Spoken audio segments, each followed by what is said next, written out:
It's no secret that our culture has changed a lot. I mean, that's always true, but it just seems like it's rapidly changing, especially in this area of sexual morality, things that would have been unthinkable when we were in school, let alone when Grandpa Keller here was in school. Things are just changing. So what do we do as Christians? How do we equip pastors and other believers to be persuasive, to engage a culture and people of this culture who think so differently in this area of sexual ethics, and do it in a way that's winsome and maybe would win a hearing? What do you say, Russ? Well, sometimes people say to me, come in and teach us how to talk about these issues without sounding like bigots. And my response is always, I can't do that, because unless you affirm almost complete sexual liberty, you're going to sound like a bigot in contemporary American culture. What I can help you do is not to be a bigot, but I can't help you how not to sound like one. I think the main thing is not to panic, not to act as though we're living in a time that is radically different from any other time. We have the same sets of problems that the church has always had. They manifest themselves in different ways. And hold to our convictions, while at the same time see people as people, and recognize that most people aren't going to change their minds at the end of a 20-minute debate. Sometimes it's going to take years. Sometimes, like in Jesus' story of the prodigal son, it takes a famine in the land, a crisis in his life, before he comes to himself, but he knows he has somewhere to go home to. And so take time to deal with people as people and see it as a long-term project. Yeah, I think we can be so fearful of, how do I talk to those people? And yeah, we have different struggles, but that puts the other, moniker on somebody, when if we think fundamentally, we have the same sort of penchants for idolatry, we have the same sort of heart issues, that there's more we have in common. I think that's a good first step. And I realized in, writing a book on homosexuality and then speaking on it in various places and through blogging and honestly through some mistakes I've probably made, that I have to realize on these issues in particular, anybody and everybody can be listening or watching at any moment. So this thing right now. So it doesn't mean that we're not bold and prophetic at some moments. It just means if that's the only speed you have, that's the only way you go, you just have to be aware of how you're being heard. Yeah. And it means, even though it might be bothersome to us at times, we do have to do a lot of, I'm not saying this, I'm saying that, and those of you who may have been hurt this way, and you just have to understand that there's not just our safe audience that we're speaking to. Everyone's listening in, and not with sympathetic ears. Well, and also not just the safe audience, but a lot of times I think people assume they're only talking to the radical activists. Or that too, yeah. And so they come in with this full, when in fact you're always being overheard by the person who isn't out trying to destroy Christianity, but that same-sex attracted person who's sitting on the last row of the church, who's wondering, is the gospel for me? And so whatever we're saying also has to include her. Tim, you think about this stuff all the time in Manhattan, and how to deal winsomely with these issues. I'm forced to. Well, if we're trying to, how do you undermine the cultural narrative of sexual freedom? I would actually say that if you talk about sex too much, then people say you're obsessed with sex, in spite of the fact that, I always say I only answer the question as often as I'm asked, and I'm asked all the time. But I think you can more often preach and talk about the underlying, the foundations of the idea of sexual freedom is first of all, the view of freedom. In other words, you can talk about freedom, say, okay, well, how do you define freedom? Don't talk about sex right away. Wow. If you actually start talking about, well, how do you define freedom? What does it mean to be free? People will sit still and listen to you, and you can undermine the narrative of freedom, and then also identity. How do you get an identity? And let's not talk about sex or gender, let's talk about that.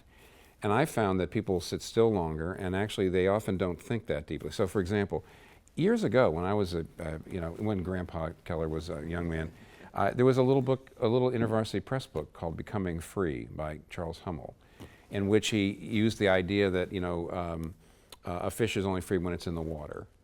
And if the fish feels free to come out onto the land, it'll die because it's made for the water. And so what is freedom? Freedom is actually, it's not free when it's dying. So freedom is finding the right restrictions. It's not the absence of restrictions. It's finding the right restrictions. So the restrictions that fit in with your nature.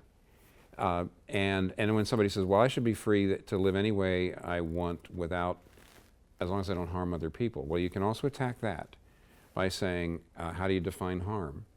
And as soon as you say, well, I'm not harming you, oh, you're imposing your view of human nature on me, which means at bottom, it's not just a matter of freedom. You have to have beliefs about right and wrong.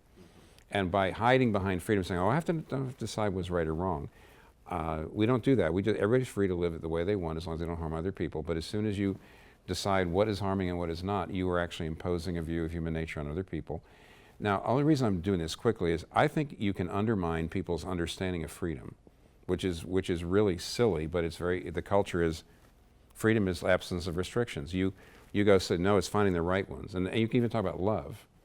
Frankly, you say, if you get into a love relationship or you get into a marriage and you don't realize you're now restricted, if you're totally free to live any way you want, once you're in the marriage, there will be no love. And the closer the love relationship, the more you actually have to do what the other person wants and they have to do what you want. And the culture's understanding of freedom means love is impossible. Now, that whole approach, I think, undermines, it makes it harder for people when you get to sex to suddenly say, I should be free to live any way I want. So I find, go after the underlying narratives, how you define identity, how you define freedom. And then when you turn to sex, if they've heard you talk about that, you don't have as hard a case to make. Yeah, well, I mean, what approach have you taken in either equipping churches or talking to people who disagree and trying to subvert that dominant narrative? Well, many of the things that we've talked about here, but another of those things is to try to help pastors not to feel as though they have to have easy answers and explanations for every psychological issue behind sexuality. And I think what that tends to do is for one thing, the people who hear us, if they hear us just rattling off talking points that have no basis in the authority of Scripture and don't resonate with their experience, they're going to think, well, how can I trust you to talk to me about how to be born again, much less when you don't even understand this. And we end up creating a lot of collateral damage. And so I deal every single week with parents, for instance, of gay or lesbian children. Many of them have been in churches where there have been pastors or teachers or others who have come in with some pop psychology view of why this happens. And so they're spending their life kind of going through the script of what did they do wrong in terms of parenting. Nothing. I mean, this human sexuality is complicated in every sense. And so the answer isn't to come in and to try to diagnose what went wrong here, but instead to come in and say, the gospel applies to you. The gospel is a costly way for all people, taking up of cross and following Christ. And we want to be the sort of people who help you to see how that applies to you in your situation. And so be clear about sin and repentance, be just as clear about the offer of grace, and make sure that you're constantly saying to people who are wondering, when you're saying Jesus came for sinners, you must not be talking about my particular form of sin. No, we're talking to you. And this is what it will look like for you to follow Christ. I think just being open about that and not being fearful and panicked about having those conversations. And in a paradoxical way, I think we need to give ourselves the freedom to understand we may not be persuasive. I mean, we just may not be persuasive. You know, I had a friend say, Kevin, I don't think we've lost the argument on sexuality. And I thought, are you serious? He said, well, I don't even know that arguments have really been made. It's not a logical argument. It's not that somebody decreed this nice syllogism and then the culture decided. No, it's 100 other things, and it's what looks normal and what they see on Facebook and what comes across on ESPN and the music they listen to. Well, you can't undo all of that. It's not just a series of arguments that you can poke holes into, but we can present a better way. We can give them the strange experience of saying, here's a Christian who's thoughtful and kind, and I still think they're a bigot, but I'm having a hard time still holding to that position. And maybe over the long run, somebody like Greg Kokel says is that pebble in a shoe, and they walk a few more miles, and you just put enough there in them that they have to stoop down later and see what that is and think if maybe there's another way to understand this madness. Yeah, and if we're right about a biblical design for sexuality, then reinventions of that are not ultimately sustainable. That's right. And so eventually people and cultures come to a crisis point.